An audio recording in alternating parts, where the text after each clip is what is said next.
नमस्ते बच्चों।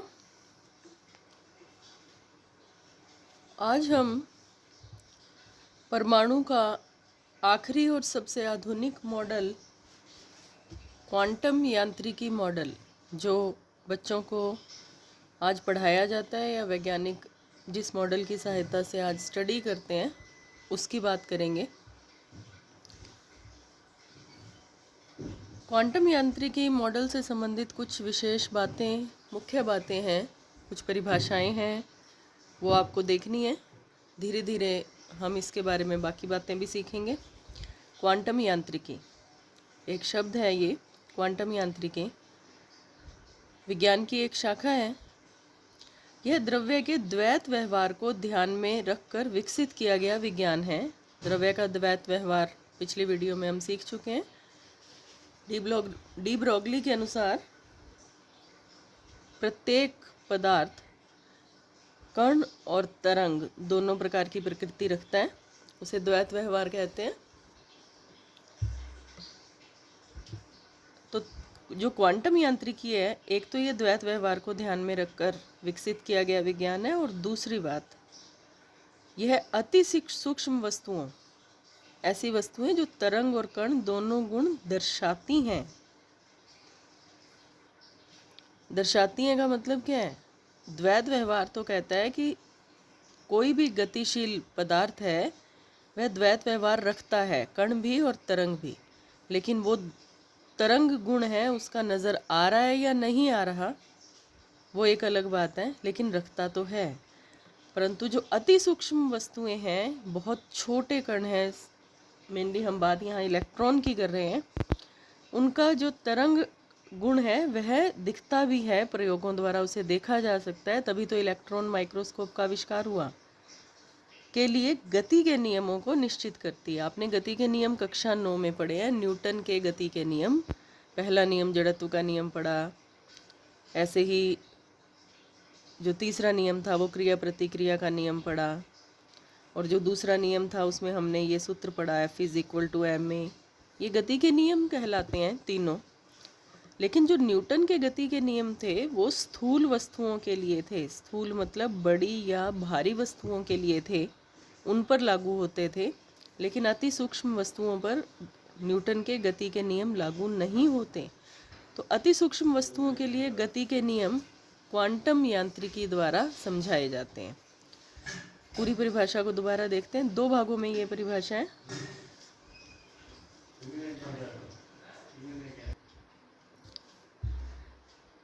क्वांटम यांत्रिकी द्रव्य के द्वैत व्यवहार को ध्यान में रखकर विकसित किया गया विज्ञान है। मतलब क्वांटम यांत्रिकी द्वैत व्यवहार को फॉलो करती है, उसकी पालना करती है, और अति सूक्ष्म वस्तुएं मतलब मेनली इलेक्ट्रॉन की गति के नियमों को बताती है। और अति सूक्ष्म वस्तुओं के बारे में हमने बता दिया, जो तरंग और कण दोनों गुण दर्शाती हैं, वो हैं अति सूक्ष्म वस्तुएं। अब है क्वांटम यांत्रिकी की मूल समीकरण। क्वांटम यांत्रिकी वैसे तो 2 वैज्ञानिकों द्वारा दी गई, लेकिन हम जो क्वांटम यांत्रिकी पढ़ रहे हैं वो है श्रोडिंगर द्वारा दी गई क्वांटम यांत्रिकी। क्वांटम यांत्रिकी को श्रोडिंगर ने एक समीकरण के द्वारा बताया। श्रोडिंगर द्वारा दी गई ये जो समीकरण थी क्वांटम यांत्रिकी की, वो काफ़ी जटिल है, और ये दे ब्रोगली द्वारा बताए गए द्रव्य के द्वैत व्यवहार को ध्यान में रखती है। तो जब हम बात ही कर रहे हैं कि क्वांटम यांत्रिकी द्वैत व्यवहार को ध्यान में रखती है, तो श्रोडिंगर की समीकरण भी द्वैत व्यवहार को ध्यान में रखकर चलती है। तो यहाँ मुख्य बात ये है कि क्वांटम यांत्रिकी के बारे में जो मूल हमें ज़्यादा बताया गया या जो समीकरण दी गई वो श्रोडिंगर द्वारा दी गई, और वो द्वैत व्यवहार पर आधारित थी।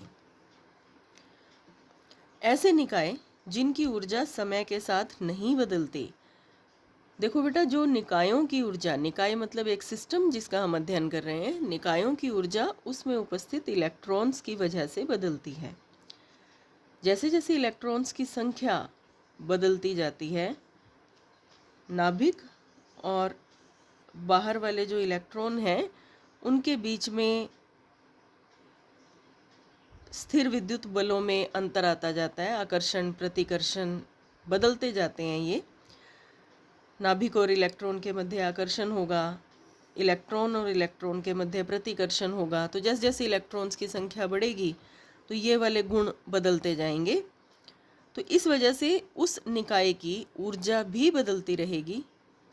लेकिन जो निकाय सिंगल इलेक्ट्रॉन वाले होते हैं, जैसे कि हाइड्रोजन एटम, एक प्रोटॉन है और एक ही इलेक्ट्रॉन है, जो सिंगल निकाय इलेक्ट्रॉन वाले निकाय होते हैं उनकी ऊर्जा नहीं बदलती। केवल एक आकर्षण बल कार्य कर रहा है प्रोटॉन और इलेक्ट्रॉन के बीच में, और किसी प्रकार का कोई बल कार्य नहीं कर रहा, इसलिए उनकी ऊर्जा नहीं बदलती। तो हमने क्या लिखा, ऐसे निकाय जिनकी ऊर्जा समय के साथ नहीं बदलती, ब्रैकेट में लिखा है दैट इज एक electron species, for example hydrogen. एक इलेक्ट्रॉन वाली स्पीशीज की ऊर्जा समय के साथ नहीं बदलती, उसका एक एग्जाम्पल है हाइड्रोजन।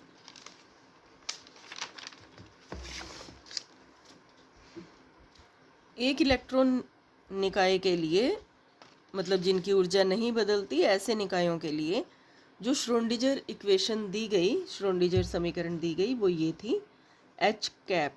इसको एच कैप बोलते हैं। एच के ऊपर एक टोपी नुमा सिंबल लगा रहता है। एच कैप, ध्यान से सुनिए, एच कैप, और ये है साई। एक सिंबल है, जैसे आप अल्फा, बीटा, गामा, थीटा ये सब पढ़ते हैं, वैसे ही साई होता है। ये मैं दोबारा यहाँ लिख रही हूँ, एच कैप, ठीक है, इसको एच कैप बोलते हैं। एच कैप साई बराबर ई साई, ये श्रोडिंगर समीकरण है। इसको आपने ध्यान रखना है। अगर आपके प्रश्न आता है श्रोडिंगर समीकरण लिखिए, तो आपको ये लिखनी होती है।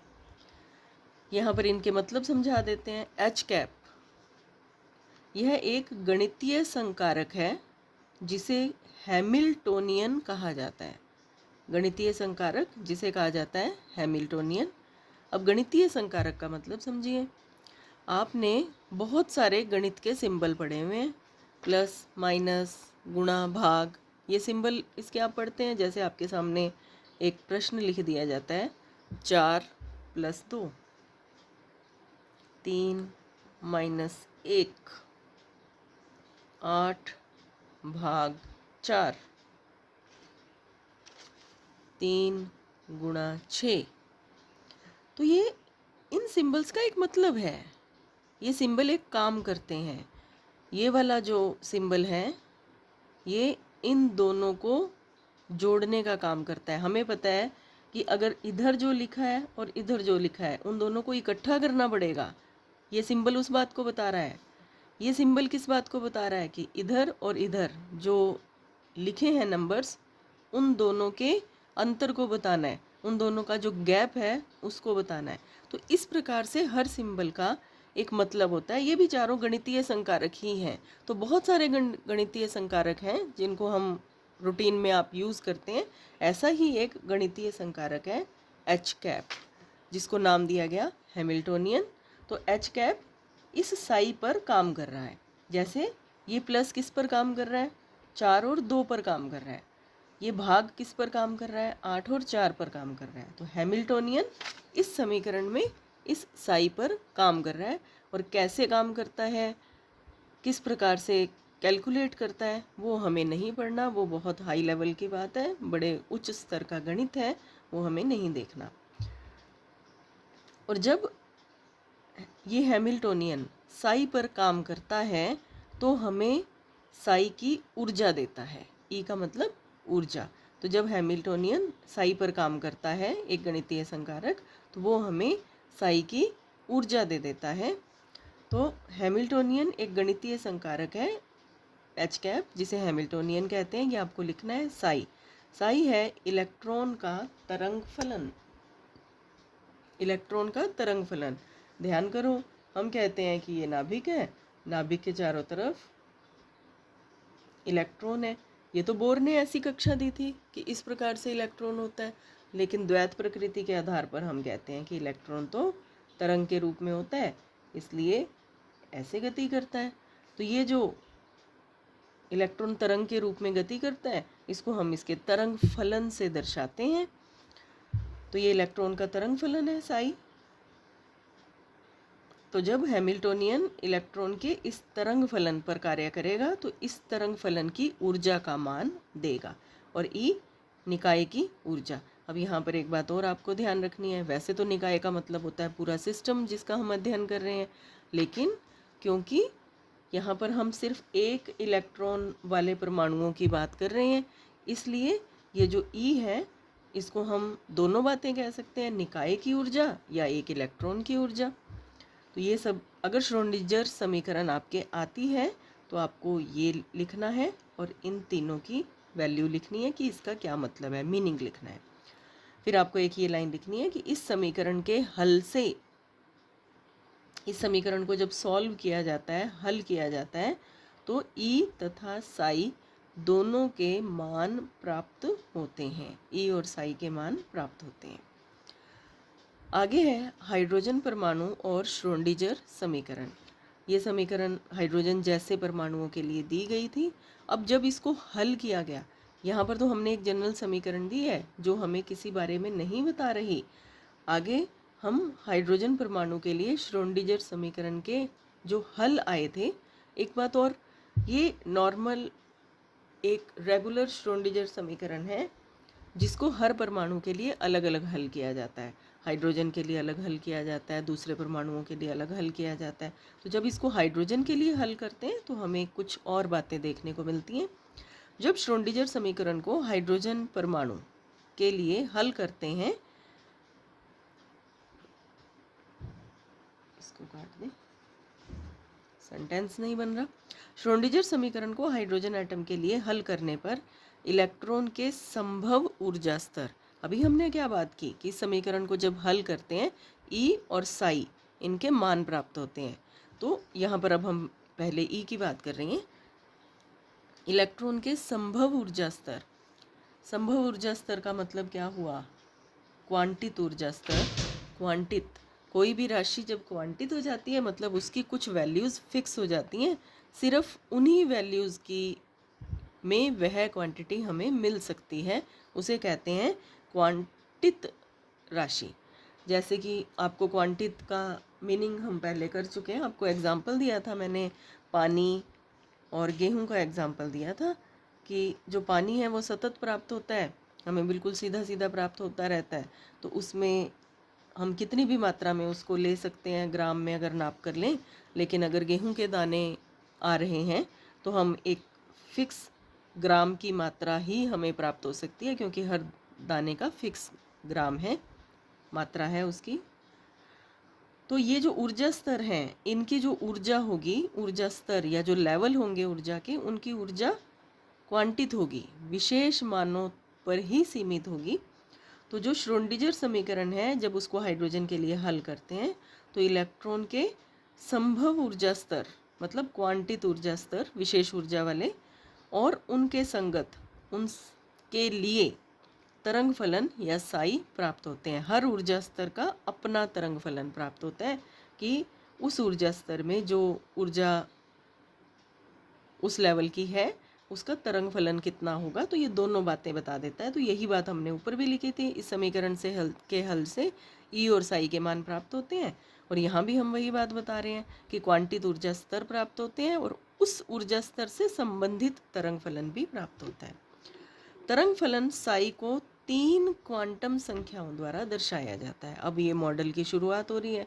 मॉडल को हम कैसे पढ़ते हैं, क्वांटम मॉडल को, उसके बारे में आ रहा है।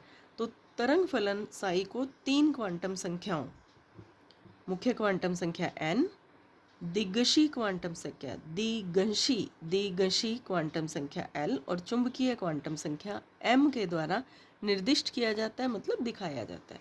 तो किसी भी इलेक्ट्रॉन के लिए हम इस प्रकार से शो करते हैं, ये इलेक्ट्रॉन का तरंग फलन है साई। इसके बारे में भी कुछ बातें अभी बताएंगे। n l m ऐसे इसको लिखा जाता है। तो साई को n l और m के द्वारा दर्शाया जाता है कि एन का मतलब क्या है, एल का क्या है और एम क्या क्या है, ये तो इनके शाब्दिक अर्थ हैं। एन का मतलब मुख्य क्वांटम संख्या, एल का मतलब दिंगशी क्वांटम संख्या और एम का मतलब चुंबकीय क्वांटम संख्या। इनके बारे में जो डिटेल है वो हम अगली वीडियोज़ में पढ़ लेंगे। तो यहाँ पर आपको ध्यान रखना है, साई या तरंग फलन को एन, एल और एम के द्वारा दर्शाया जाता है। आगे तरंग फलन से संबंधित कुछ मुख्य बातें या तरंग फलन के लक्षण आप इनको कह सकते हैं, इस पर अलग से प्रश्न आ जाता है। किसी भी ऊर्जा स्तर में रहने वाले इलेक्ट्रॉन के संगत तरंग फलन में इलेक्ट्रॉन से संबंधित सही जानकारी होती है। अभी हमने बात की इलेक्ट्रॉन के लिए जो साई होता है तरंग फलन, उसके साथ हम लिखते हैं एन, एल और एम। तो तरंग फलन के बारे में ये 3 बातों से पूरी जानकारी हमें मिल जाती है। तरंग फलन एक गणितीय फलन है, ये भी एक गणितीय फलन है। आप मुझे एक बात बताइए, क्या आप प्लस को कहीं देख सकते हैं? क्या आप माइनस को, गुणा को, भाग को, आपको मैं कहूँ कि प्लस दिखाओ भाई, देख सकते हो? नहीं देख सकते, करके दिखा सकते हो, उसको यूज़ करके दिखा सकते हो। लेकिन हम प्लस को अगर कहें कि हम कहें पेंसिल, तो देख सकते हैं, डायरी देख सकते हैं, आपने किताब देख सकते हैं, टेबल देख सकते हैं, लेकिन प्लस माइनस गुणा भाग को नहीं देख सकते। ये गणितीय संकारक हैं, इनको हम यूज़ कर सकते हैं।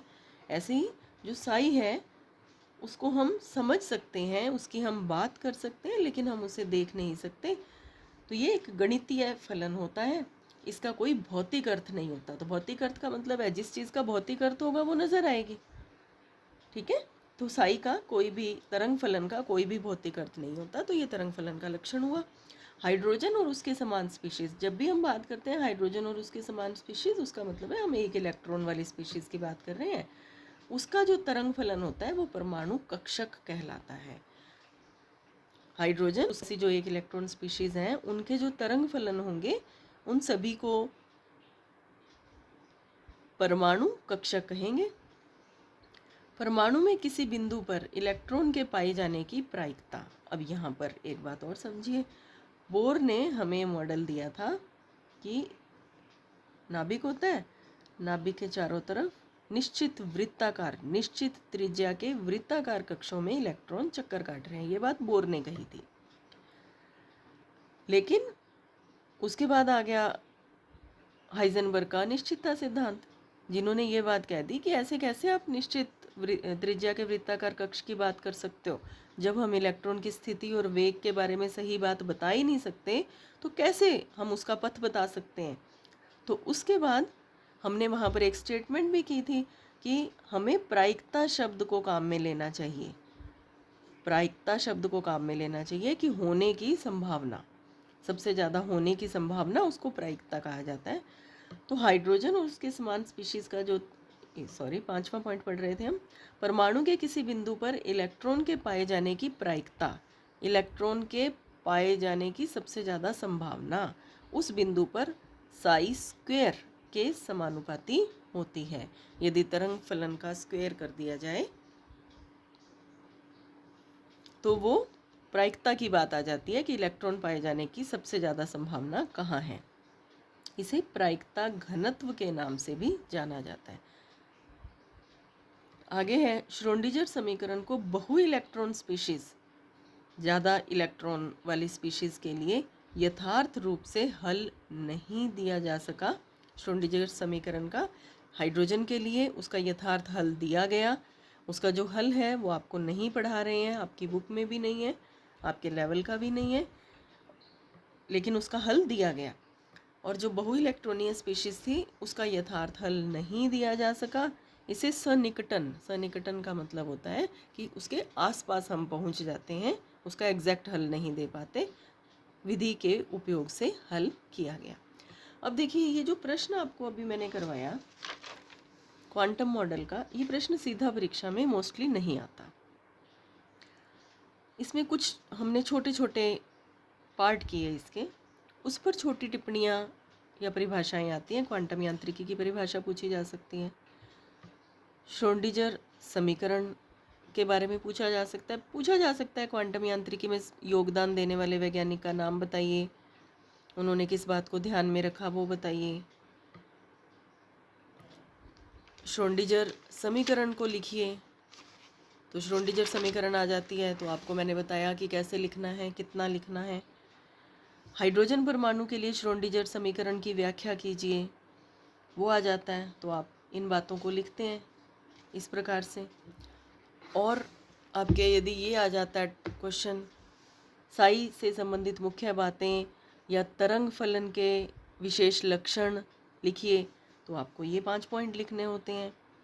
ठीक है। और यदि आपसे पूछा जाता है बहु इलेक्ट्रॉन स्पीशीज़ के लिए श्रोडिंगर समीकरण क्या बताता है या क्या परेशानियां आती हैं, तो वो भी हम यहाँ बता देते हैं। तो इस तरह से छोटे छोटे पार्ट्स हैं इसके, जिन पर प्रश्न पूछे जाते हैं।